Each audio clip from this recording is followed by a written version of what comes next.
Welcome inside the 13 ABC Marketplace. My name is Eric Halbert.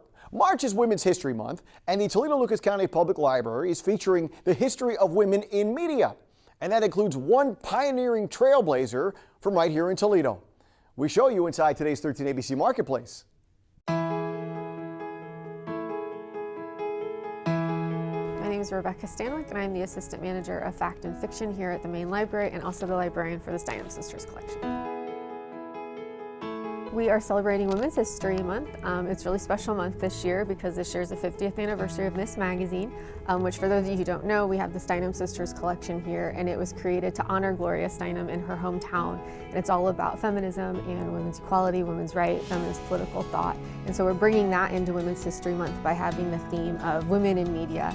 And so that's why we have the exhibit, Miss Magazine and the Rise of Feminist Media. Everything we're doing this month kind of has that lens on it. So we've got a lot going on. We've got a book group, we've got activity kits to go for kids, and we also have the exhibit as well. So the exhibit is in 3 parts. We do the first case, which is women in media prior to Miss Magazine. So the domestic education, women were writing in these magazines, but often it was through only things that they were allowed to write about, like clothes and fashion and makeup and housework and being a housewife and things like that.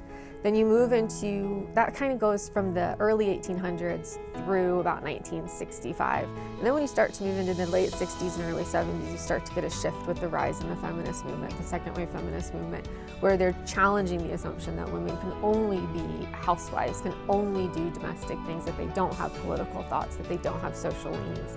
And so when we move into there, you get Miss Magazine in 1971.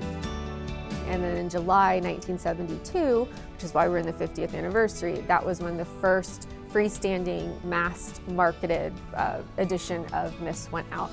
And it was the first magazine to center women's issues in a way that was blatantly feminist and that also questioned the idea that women could only do certain things.